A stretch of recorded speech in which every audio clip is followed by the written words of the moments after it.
Welcome to the Neuronetics Reports Second Quarter 2025 Financial and Operating Results. At this time, all participants are in a listen-only mode. After the speaker's presentation, there will be a question-and-answer session.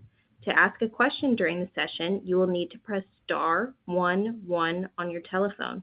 You will then hear an automated message advising your hand is raised. To withdraw your question, please press star 11 again. Please be advised that today's conference is being recorded. I would now like to hand the call over to Mark Klausner. Please go ahead. Good morning, and thank you for joining us for the Neuronetics Second Quarter 2025 Conference Call. Joining me on today's call are Neuronetics President and Chief Executive Officer Keith Sullivan and Steve Pfanstiel, Neuronetics' recently appointed Chief Financial Officer.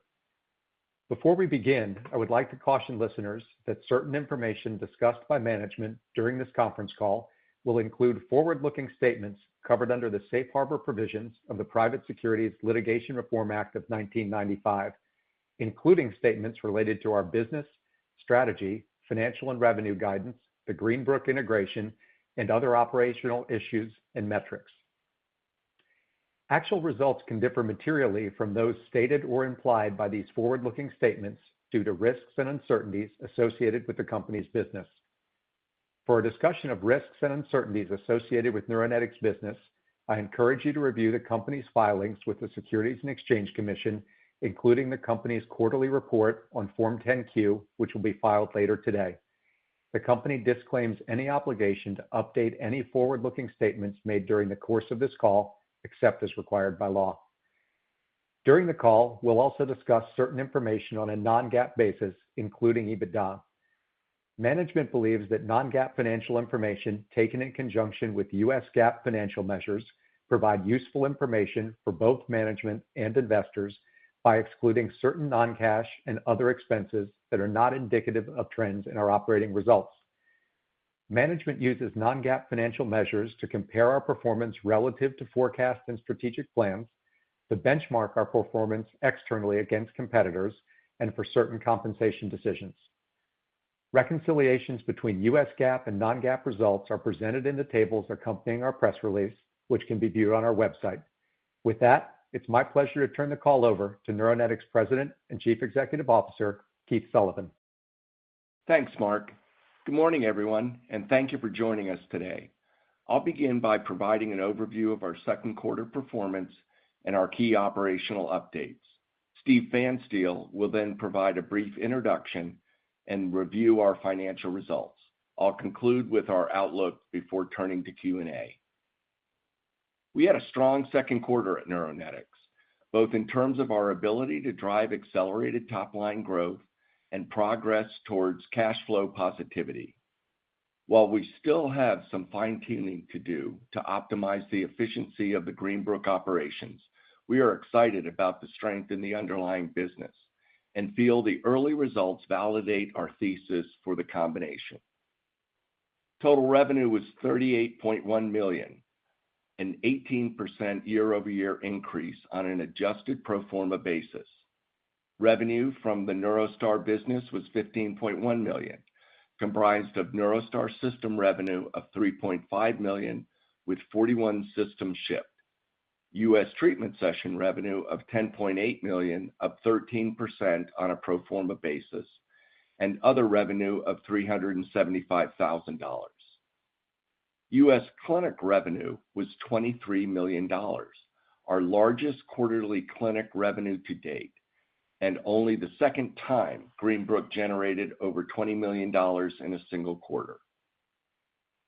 Beyond the strength of the revenue performance, we made progress on our path to cash flow positivity.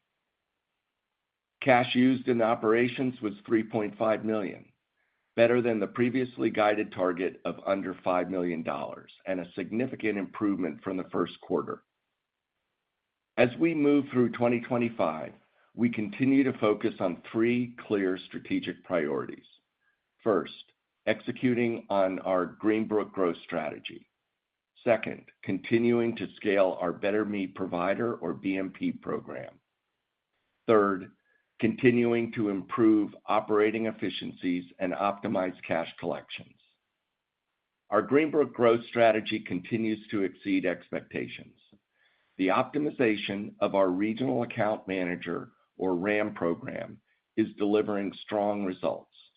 We have seen significantly improved patient conversion rates through the implementation of our enhanced patient connection capabilities, including automated patient transfer processes, QR codes, and the coordinated intake team that engage patients while they are still at the referring physician's office.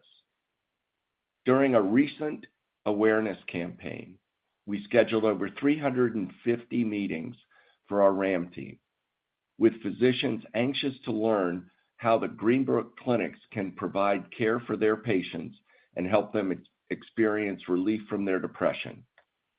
These meetings are taking place this quarter and next, and should have an impact on the referrals to our clinics going forward. We know that a direct referral from a trusted provider has a much higher conversion into treatment than a marketing lead.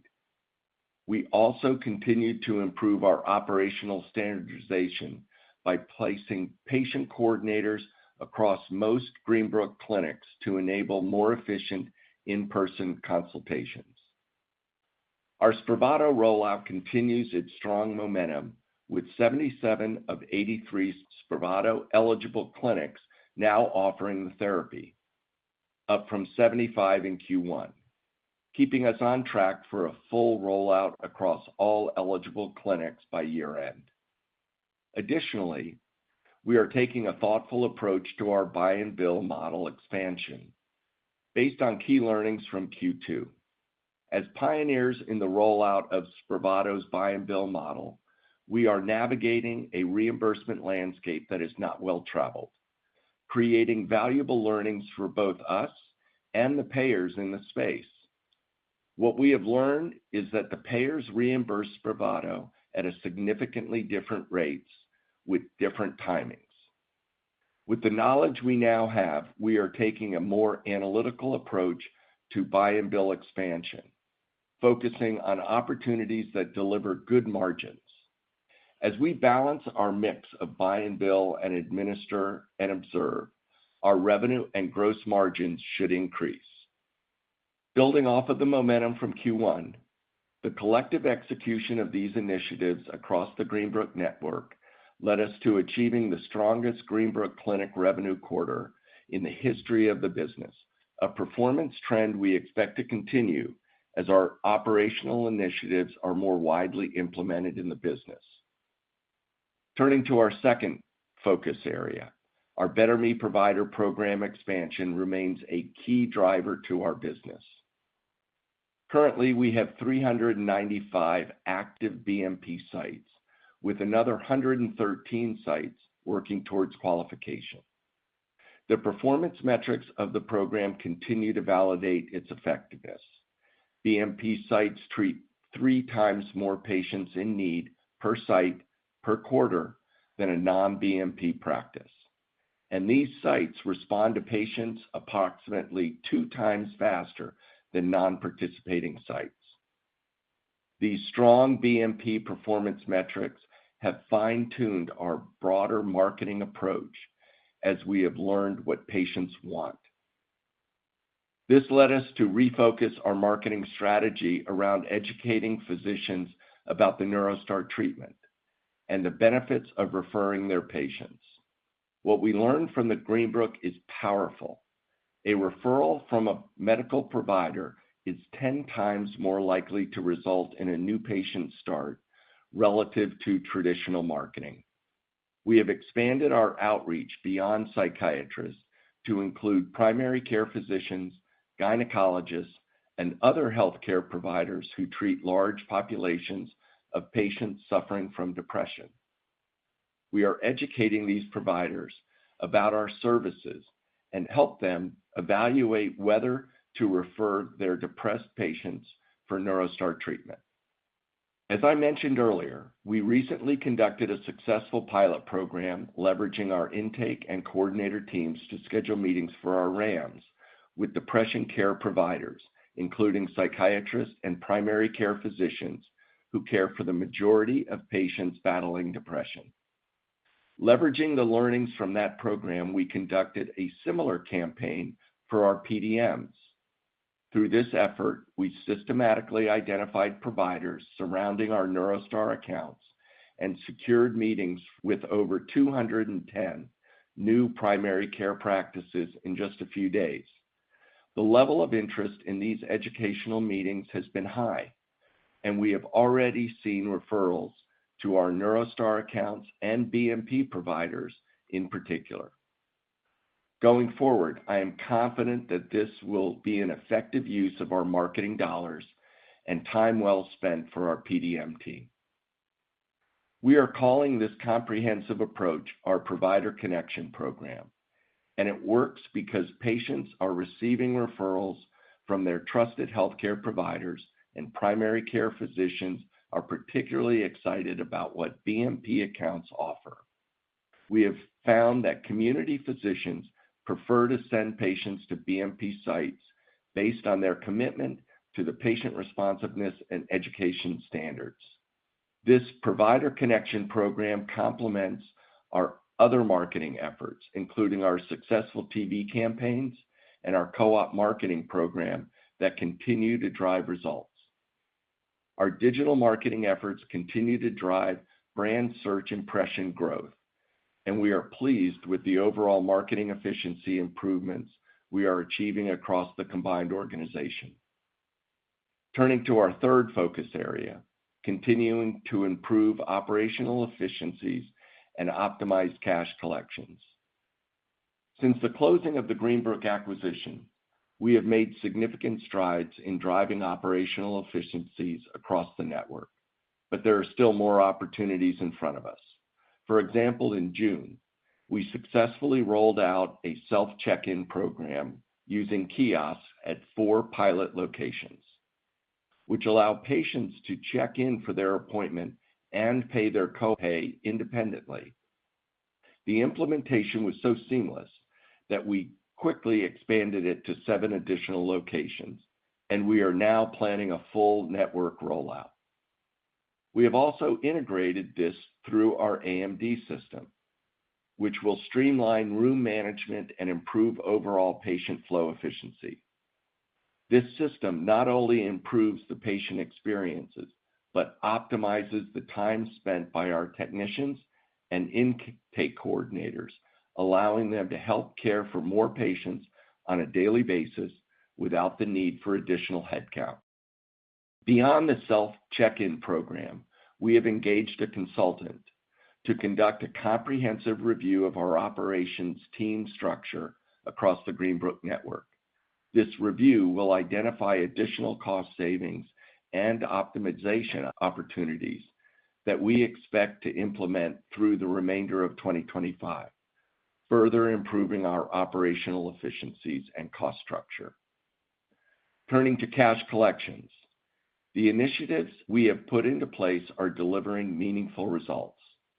Claims are being paid more quickly and more reliably than ever as we continue to systematically address legacy issues with payers, including the resolution of historical challenges with prepayment audits.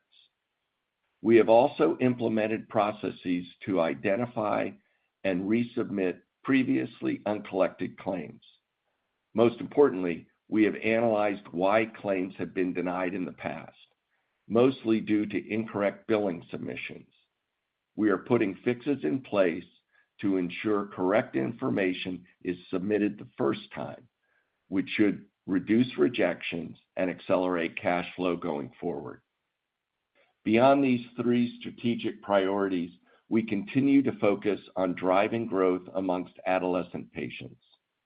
We have seen 25% growth in adolescent new patient starts in the first half of 2025 compared to 2024, driven by a 2.6 times increase among 15 to 17-year-olds. In the first half of 2025, we treated more than double the number of adolescent patients treated in all of 2023. This growth has been supported by expanded insurance coverage for adolescent treatments over the past year, and this remains an important growth opportunity for us. I am also proud to announce the publication of real-world clinical data in the Journal of the American Academy of Child and Adolescent Psychiatry Open, demonstrating the effectiveness of the NeuroStar TMS system in adolescents and young adults with major depressive disorder. Drawing from the NeuroStar TrackStar clinical database, the world's largest depression outcome database, the study included 1,200 patients ages 12 to 21 and revealed nearly 70% experienced clinically meaningful improvement, with less than 1% reporting worsening symptoms. With depression affecting 1 in 5 adolescents and limited safe treatment options available, we offer a much-needed therapy for these patients. Overall, I am extremely pleased with the second quarter results. We delivered strong financial performance that exceeded our expectations while making meaningful progress on our key strategic initiatives. The operational momentum we have built gives me confidence that we are successfully executing on the significant value creation potential of the combined business. Before we run through the financials, I'd like to take a moment to introduce Steve Pfanstiel, who joined us as Chief Financial Officer on July 15th. Steve brings over 2 decades of healthcare experience and has already made valuable contributions to our team in the first few weeks. I am confident he will be an excellent leader for our finance organization. Steve, would you like to say a few words about your first few weeks with the company? Thank you, Keith, and good morning, everyone. It's a pleasure to be here today. I'm excited to be a part of the Neuronetics team. Throughout my career, I have always had a passion for healthcare, specifically in delivering solutions that make a difference in patients' lives. I was drawn to Neuronetics by the significant opportunity in mental health care, where there continues to be a profound and growing need to improve patients' lives. Neuronetics has built a unique and significant position in this space through its combination of the leading TMS treatment system in NeuroStar and through the breadth of its clinical presence with the Greenbrook network. In just a few short weeks, I've been able to see the dedication which Keith and the whole Neuronetics team bring every day to helping patients, and it's an honor to be part of this team. I will now turn to reviewing the financial results. Unless otherwise noted, all performance comparisons are being made for the second quarter of 2025 versus the second quarter of 2024. In the quarter, total revenue was $38.1 million, an increase of 132% compared to revenue of $16.5 million in the second quarter of 2024, primarily driven by the inclusion of Greenbrook operations following our acquisition. On an adjusted pro forma basis, adjusting for the impact of the Greenbrook acquisition and site closures, revenue increased 18%. Revenue from our NeuroStar business, representing our system revenue as well as U.S. treatment session revenue, was $15.1 million. U.S. NeuroStar system revenue was $3.5 million, and we shipped 41 systems. This represents our second consecutive quarter of system ASP greater than $85,000, demonstrating the value of our system and its features in an increasingly competitive market. U.S. treatment session revenue was $10.8 million, a 13% increase compared to $9.6 million in the prior year quarter on a pro forma basis. U.S. clinic revenue, which represents revenue generated by treatment centers from the Greenbrook acquisition, was $23 million for the 3 months ended June 30th, 2025, representing the strongest Greenbrook quarterly clinic performance to date and a 23% sequential increase over the first quarter. Gross margin was 46.6% compared to 74% in the prior year quarter. This change in gross margin was primarily a result of the inclusion of Greenbrook's clinic business, which operates at a lower margin, as well as a higher mix of clinic revenue associated with the buy and bill Spravato treatments. Operating expenses during the quarter were $25.8 million, an increase of $5.1 million, or 25% compared to $20.7 million in the second quarter of 2024. The increase was primarily attributable to inclusion of Greenbrook's general and administrative expenses of $6.1 million, partially offset by savings in sales and marketing expenses. During the quarter, we incurred approximately $1.8 million of non-cash stock-based compensation expense. Net loss for the quarter was $9.8 million, or 15 cents per share, as compared to a net loss of $9.8 million, or 33 per share in the prior year quarter. EBITDA was negative $7.2 million as compared to negative $8 million in the prior year quarter. Turning to the balance sheet, as of June 30th, 2025, total cash was $17.5 million, consisting of cash and cash equivalents of $11 million and restricted cash of $6.5 million. This compares to total cash of $19.5 million as of December 31st, 2024, which consists of cash and cash equivalents of $18.5 million and restricted cash of $1 million. The $5.5 million increase in restricted cash in the second quarter of 2025 was related to establishing a cash collateral account to support our Spravato operations. Our distributor for Spravato provides us with 120-day payment terms for purchases, which we have backed by placing $5.5 million of cash into a designated interest-bearing collateral account. Additionally, I'm pleased to report that in August 2025, we became eligible for and received an additional $10 million of funding under our existing debt agreement with Perceptive Advisors. We became eligible for these funds as a result of achieving required revenue conditions under the Tranche 2 funds. We also remain eligible for an additional $5 million of Tranche 2 funding, subject to conditions described in the agreement. Furthermore, the existing $2 million minimum liquidity requirement has been extended from September 2025 through September 2026, after which the requirement becomes $5 million. This enhanced financial flexibility strengthens our position as we execute our strategic initiatives and progress towards positive cash flow from operations. Our cash used in operations for the second quarter was $3.5 million, better than our previously guided target of under $5 million, and significantly improved from $17 million in the first quarter, which, as a reminder, included steps to settle Greenbook's legacy vendor payment plans and the pull forward of certain expenses to secure favorable vendor concessions. Now turning to guidance. For the third quarter, we expect net revenue of between $37 million to $39 million.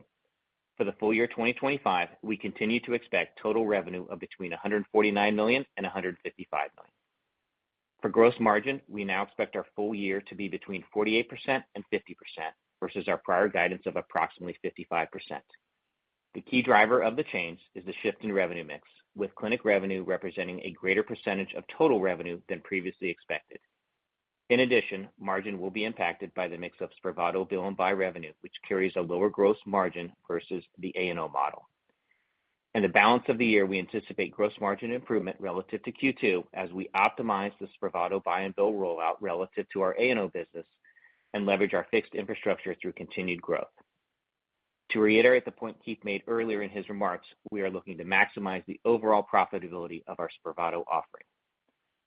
Operating expenses are now projected to be between $100 and $105 million for the full year versus the prior guidance of $90 to $98 million. The updated guidance reflects approximately $20 million in realized annual cost savings from our efforts in 2024 and associated with the Greenbook integration. The changing guidance for 2025 reflects the need to augment some critical areas, including our claims collections team, which is crucial to our cash management, and additional time needed to fully assess and implement other synergies. This guidance includes approximately $6 million of non-cash stock-based compensation expense for the full year. We continue to make progress in our cash flow, and we are targeting cash flow from operations to be in the range of negative $3 million to break even in the third quarter, and then turning positive in the fourth quarter of 2025. This compares to our prior guidance of positive cash flow from operations beginning in the third quarter of 2025, which has been impacted by our updated expectations for gross margin mix and the strategic investments in operational capabilities I just described. We further project year-end 2025 total cash, inclusive of cash, cash equivalents, and restricted cash, to be in the range of $25 million and $28 million, inclusive of the recent Perceptive funding. I'll now turn it back to Keith for his closing remarks. As we look forward to the remainder of 2025, I'm confident that we are well positioned to continue executing on the three strategic priorities and to drive sustainable growth for our shareholders. Our Greenbook integration and growth strategy exceeded our expectations in Q2, demonstrating the significant value creation potential for this combination. Going forward, we will continue the systematic rollout of Spravato and the buy and bill model, advance our operational improvement initiatives, while simultaneously expanding our BMP program across our customer base. Most importantly, we remain focused on achieving cash flow positive from operations in 2025. Our strong second quarter performance, combined with our learnings on billing of Spravato, ongoing operational improvements, and cost synergy realization gives us the confidence in reaching this important milestone in the fourth quarter. The integration of Neuronetics and Greenbrook is creating exactly the value we anticipated when we announced this transaction: a vertically integrated organization capable of providing broad access to innovative mental health treatments while driving sustainable growth and profitability. With that overview, I will now open the call for questions. Operator? Thank you.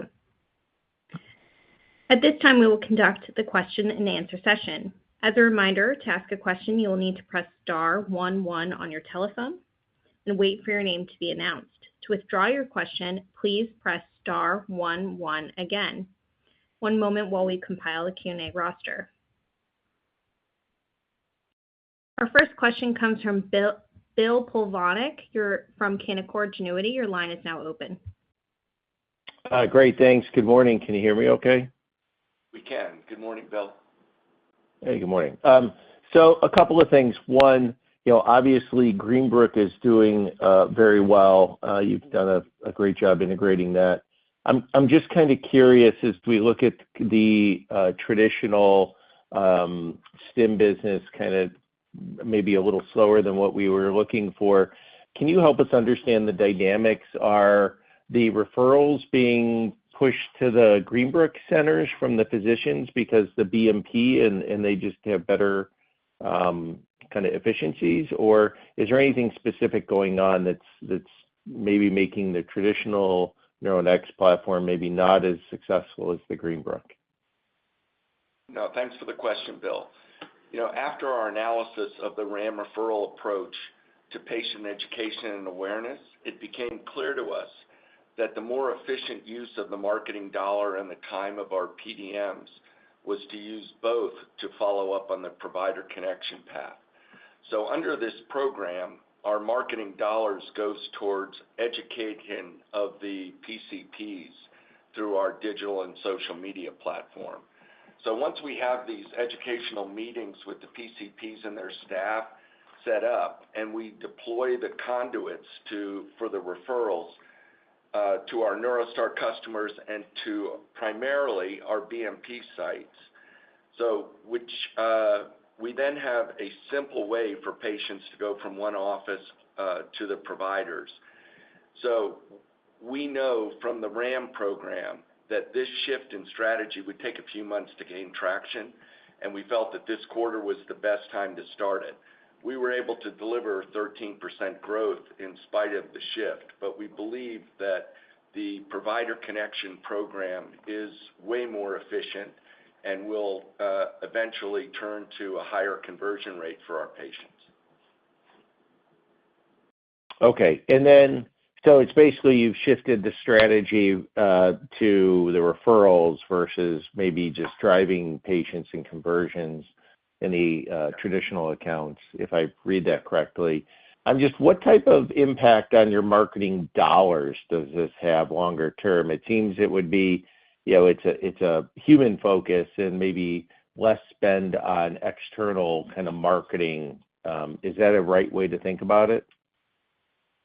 I think, as I said, it'll make our marketing dollars more efficient, which may give us an opportunity to lower that dollar volume.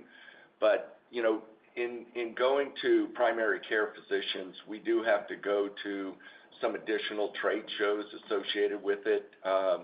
We are providing educational meetings in localities, so we still have a marketing spend to help educate them. But similar to what we have seen with the RAMs, once we educate these offices and they get a patient sent to one of our BMP accounts and they see the results, then we can expand further and wider into those practices. So honestly, I think we're looking at the RAM example and we're following that same playbook for the BMP accounts. Okay, and then for Stephen, welcome aboard. Just on the resubmitted claims, how much dollars are we talking about? What's the age of those? What's the percentage belief that you'll collect on those? And then just on the optimizing the Spravato buy and bill, it just sounds like to me, in layman's terms, you're going to halt kind of expanding that program for now until you get the actual dollar reimbursement and timing of getting that cash flow in the door. And thanks for taking my questions. Yeah, good morning, Bill. It's kind of two questions there. I'll try to tackle each of those. In terms of the revenue cycle management, I mean, we're really going after two things. I think you mentioned the aged AR, but we're also doing a much better job, and I'm looking at, say, January versus June of this year, in terms of our time to collect on that initial claim, where when we look at June, we're collecting 10% more of that revenue from June in the first month after those treatments happen. So we're getting very efficient on just collecting what's due to us on time. But yes, we've got still open AR from 2024 and earlier this year that as we've gotten more efficient, we're catching up on that piece. I think the problem is as you have any errors or issues with the submissions, you have to resubmit. That's a longer kind of time commitment there. But I think as the team is fixed that we're getting first pass, we go back and we know what we need to do on those other pieces. So I expect this will continue to be a tailwind, both catching up on aged claims, but also just improving on that time to collect of recent treatments. And I think that gives us lift through the balance of the year and into 2026 as well. In terms of B&B, I would make two comments there. I think the B&B offering has a potential kind of in two places. One is it allows us to increase the number of patients we have access to. There are plans where they're asking for both A&O and B&B to be a part of that program, to be able to offer A&O. Other places where only B&B is an offering. So that's an opportunity for us to seek out and drive additional treatments, access to patients we didn't have. With that said, we have to make sure that the reimbursement is adequate. So that we're getting appropriate profit on those treatments. And I think there's a couple ways to look at that. Certainly that drug cost, when you think about B&B, is a pretty significant increase. So we may not get the same GP percent margin when we think about B&B versus A&O, but on a per treatment basis, we would want those GP dollars to be incremental or higher because of the increased burden that we have of buying that drug. So that's how we think about it, giving us access to incremental patients and driving growth, but also it shouldn't be a step backward in terms of profitability on a per treatment basis. Great, thanks for taking my questions. Thank you. Our next question comes from Adam Maeder of Piper Sandler. Your line is now open.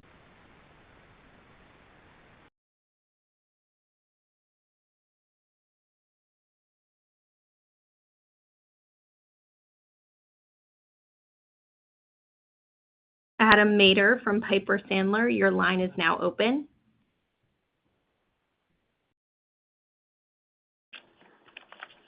One moment for our next question. Our next question comes from Dan Stauder of Citizens JMP. Your line is now open. Yeah, thanks for the questions. Just first on Greenbrook, the clinical sales per site, it was 196,000 last quarter. This quarter, I think it was closer to 240,000 if I did that math right. But, I just want to ask your opinion or get any commentary high level on how we should be thinking about this metric more steady state. It should be ramping up this year with Spravato and some of the other optimization initiatives you're implementing. But, long term, what's a normalized level we should think about in our models? Yeah, and let me make sure I've got that, Dan. So you're asking about just what you think kind of it is on a per clinic or per site basis on the Greenbrook side? Yeah, that's right. Just I think 196,000 you gave last quarter. I don't think you gave it this quarter, but just backing in from the 95 sites on the total clinic revenue. Yeah, I don't think we've put out a target for that. I think I would just continue to look at the total revenue trends for the business and what we've seen first half to second half. Right now, when we look at first half year-to-date performance overall, it's been about 60% clinic revenue business. We expect that'll continue to remain at about that 60% level, and we provided guidance for the full year. So that kind of gives you an ability to track into what we see that Greenbrook revenue looking like for the full year. I think on a site basis, where it can be a little challenging to say there's a target there, certainly we can add beds, we can expand the size of some of these sites. I think there's upward potential there, and we're seeing very nice volume growth on the Greenbrook side of the business. We saw that as we talk about the NeuroStar business on the treatment side as well, 13% on an adjusted pro forma basis. I think that site number can go up, continue to go up at a pretty high level. Great, appreciate that. And then just one follow-up on the adolescent indication. Great to see the progress here as well as the positive updates on the clinical and reimbursement side. But just as far as patient outreach, I imagine the marketing strategy here has to be a little bit more nuanced. So could you just give us any color on your approach and how are you driving awareness and adoption, and what's driving that on your end? Thank you. Danny, we have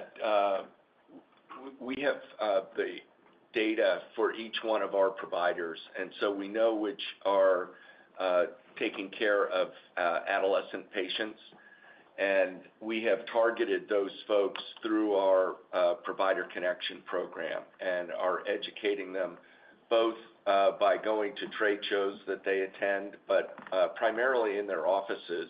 And it gives us a more intimate opportunity to explain to them the benefits that TMS can provide to those patients.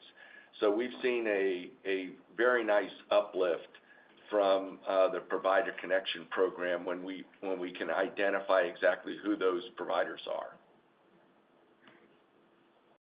Great, thank you very much. As a reminder, to ask a question, please press star 11 on your telephone and wait for your name to be announced. Our next question comes from Adam Maeder of Piper Sandler. Your line is now open. Hey, can you guys hear me? We can, Adam. How are you?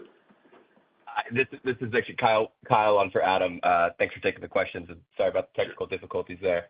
No problem. I just wanted to ask, I guess, just one on kind of the cadence for the guidance here and how we're thinking about the back half. So I guess if my math is right, just kind of looking at the Q3 guidance, I think we're kind of contemplating a steep ramp here in Q4. So just kind of trying to get an idea between kind of Q3 and Q4 for revenue and the different pieces there.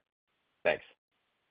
Yeah, Kyle. Maybe the first point to make is we had a strong Q2 sales result. So we went from $32 million in sales in Q1 to over $38 million. We were very pleased with that. We exceeded the guidance and the consensus for the quarter. I think in Q3, we just have seasonality in the business. That's a result of the July 4th holiday, summer vacation season. That generally impacts the overall treatments, just driving slower growth for that first half of the third quarter here. I think what we expect to see and what we've seen historically is pretty significant increase as we go from Q3 to Q4, where we see the offsetting benefit, the tailwind of that seasonality coming back in Q4. So, that's how we kind of look at this. That's where the guidance is set up. So having a $6 million increase from Q1 to Q2 and then having a similar increase Q3 to Q4, I think that's consistent with what we're seeing in the business, and then just the seasonality piece driving that. Perfect. Thanks, Stephen. That's super helpful. And then maybe another one for you, just on the gross margin, guide down a little bit, which I understand is just a function of Greenbrook becoming, a larger portion of the mix. And you talked about, back half, maybe you can get up kind of towards the higher end of that range, since I think the front half was about 48%. How should we kind of expect maybe the trajectory of gross margins over the medium term, as we look out into 2026 for the combined business, kind of on this trend? Yeah, and we haven't provided any specific 2026 guidance, but I would say the mix is really going to be the biggest product of revenue, right? And that difference between NeuroStar and Greenbrook. If you look when we were standalone, the NeuroStar margins were around, mid 70%, 74, 75%, and nothing's fundamentally changed in that cost structure. Greenbrook, if you just do the math on our 48% year to date, the Greenbrook, gross profit margins around 30%. I think that the biggest thing we have going, once you account for that mix piece, we do have upside, I think, especially on the Greenbrook side, just leveraging that fixed clinical infrastructure. The more efficient, the more treatments per chair you do in those Greenbrook clinics, you are leveraging that fixed overhead. I think that's going to help us on a continual basis, even throughout 2026. And then I think the optimizing the B&B piece to drive incremental, but we know versus Q2, we're going to optimize where we make that offering and ensure we've got adequate reimbursement and pricing. So I think we'll be able to optimize relative to what I would consider a lower Q2 base on the bill and buy and bill portion of Spravato. Super helpful. Thanks. Thank you. This concludes the question and answer session. I would now like to turn the call over to Keith Sullivan for closing remarks. Thank you for your interest in Neuronetics. We look forward to updating you on our next quarterly call. Have a great day. This concludes the conference today. Thank you for your participation. You may now disconnect.